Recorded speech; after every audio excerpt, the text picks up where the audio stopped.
சரி பார்க்க வந்திருக்கீங்க, எவ்வளவு ஆர்வமா இருக்கு? ரொம்ப ஆர்வமா இருக்கு. ரொம்ப ஏன்னா நாங்கள் வந்து மலேசியாவிலேருந்து வந்திருக்கோம். இது வந்து எங்களுக்கே தெரியாது இங்கே சென்னையில் நடக்குதுன்னு. ஸோ இங்கே மலேசியா இது சென்னைக்கு வந்ததுக்கு அப்புறம் தான் தெரியும். டக்குன்னு டிக்கெட் போட்டு இங்கே வந்து ரொம்ப நாள் கனவு எங்களுக்கு எல்லாத்துக்கும் இளையராஜா கான்சர்ட் பார்க்கணும்னு சொல்லிட்டு.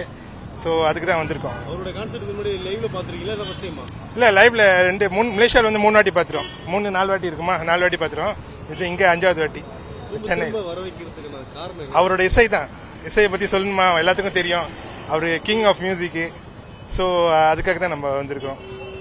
அவருடைய இப்போ பல இசையமைப்பாளர்கள் புதுசாக வந்துட்டாங்க, இருந்தாலும் அவருக்கு இன்னும் மவுஸ் இருக்கு அப்படின்னு நினைக்கிறீங்களா?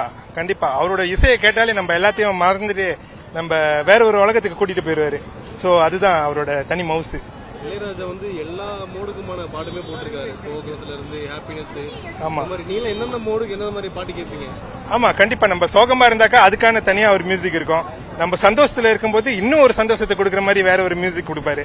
அது லவ் மோட்ல இருந்தாக்க அது ஒரு வேற ஒரு மாதிரி ஒரு ஃபீலிங்ஸ் கொடுக்கும் அந்த மியூசிக். என்ன பாடல் அதிகமா நீங்க கேட்கறது உண்டு இளையராஜாவோட பாடல்?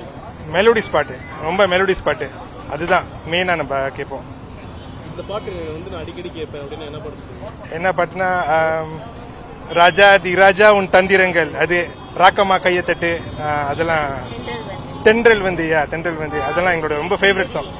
சுந்தரி கண்ணால் ஒரு செய்தி, அதெல்லாம் எங்களோட ரொம்ப ஃபேவரட்டான சாங். நம்மளும் அவங்க சொன்னது போலதான் ரொம்ப தீவிர ஃபேன். அவர் பாட்டு இல்லாம பயணம் இல்லை, அந்த மாதிரி எங்க போனாலும் அவர் இசையோட தான் போவோம். அந்த மாதிரி சொன்ன மாதிரி தான் மெலோடிஸ். இந்த தென்றல் வந்து, சுந்தரி என் கண்ணாலனி, பிறகு அவரோட எல்லா பாடல்களும் சந்தோஷத்துக்கு ஏற்ற மாதிரி சந்தோஷம், இந்த மாதிரி ஜேர்னிக்கு ஏற்ற மாதிரி அந்த ஒரு பாட்டம். தூக்கம் வராம நம்ம பயணம் செய்யணும்னா ஒரு பாட்டு இருந்தா போதும், அந்த மாதிரி. முதல் படம் வரைக்கும் ஒரு 50 years ஆயிடுச்சு. ஆமா, ஒரு இசையமைச்சுட்டு தான் இருக்காரு. எப்படி பாக்குறீங்க? ரொம்ப அவரு இப்பவும் அவரு வயது தெரியும் எல்லாருக்கும். ஆனா இன்னும் சின்ன இது பாருங்க, பிள்ளைங்கள் எல்லாத்தையும் கூட்டிட்டு வந்திருக்கோம். அந்த அளவுக்கு பிடிச்சிருக்கு. அது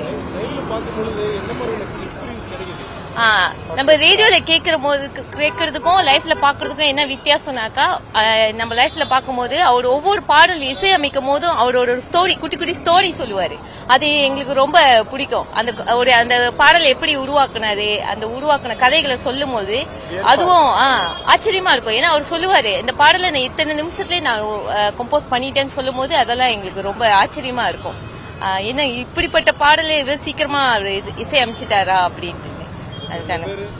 என்னோட பேரு மரியா, நம்ம மலேசியால இருந்து வந்திருக்கோம்.